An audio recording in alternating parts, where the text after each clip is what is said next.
हम सब हनुमान चालीसा तो अवश्य पढ़ते हैं, किंतु हनुमान चालीसा के पीछे की सच्चाई के बारे में शायद हम सबको नहीं पता है।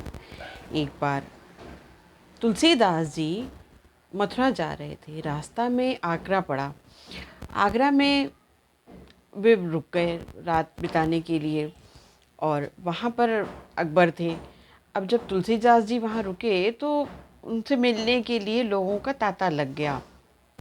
सुबह जब दरबार लगा तो अकबर ने पूछा कि ये इतनी भीड़ क्यों है, ये कौन है तुलसीदास? उन्होंने कहा वो बहुत ही पहुँचे हुए संत हैं, मैं तो उनसे मिल आया। अकबर ने कहा ठीक है, उनको बुलाओ, मुझे भी मिलना है। सिपाही गए तुलसीदास जी के पास और उनसे कहा कि आपको आदेश आया है कि आप लाल किले पर आएँ और आपसे अकबर मिलना चाहते हैं। तुलसीदास जी बोले, लाल किला, राजमहल, मुझे इसका क्या काम, मुझे बादशाहत से क्या काम। उन्होंने मना कर दिया, वे नहीं गए। सिपाही सैनिक वापस पहुँचे और बादशाह को बताया उनके ना आने का कारण। बादशाह को बहुत गुस्सा आया, आग बबूला हो गए, बहुत खफा हुए। उन्होंने तुरंत आदेश दिया कि तुलसीदास को जंजीरों में जकड़ करके उनके सामने पेश किया जाए। ऐसा ही हुआ, सिपाही उनको जंजीरों से जकड़ करके बादशाह के सामने लाए। बादशाह ने कहा, आप कोई करिश्माई व्यक्ति लगते हैं, कोई करिश्मा दिखाइए।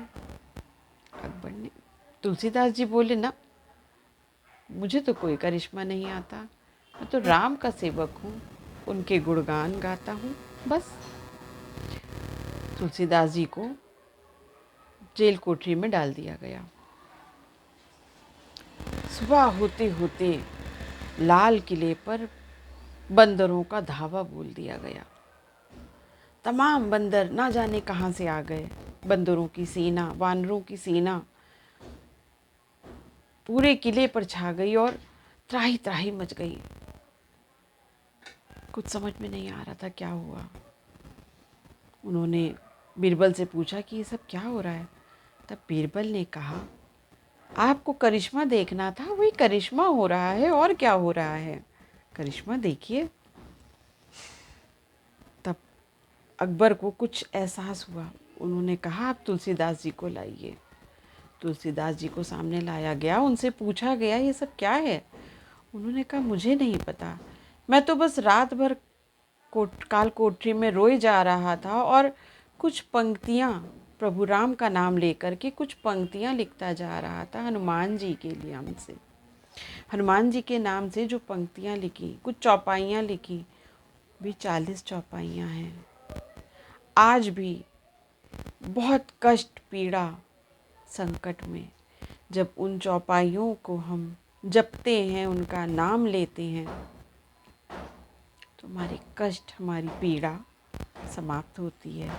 ये वही चौपाइयाँ हैं जिन्हें हम हनुमान चालीसा के रूप में पढ़ते हैं। तो ऐसी महिमा थी उस समय में। तुलसीदास जी ने जब हनुमान चालीसा की रचना की, और आज भी वो हनुमान चालीसा हम सब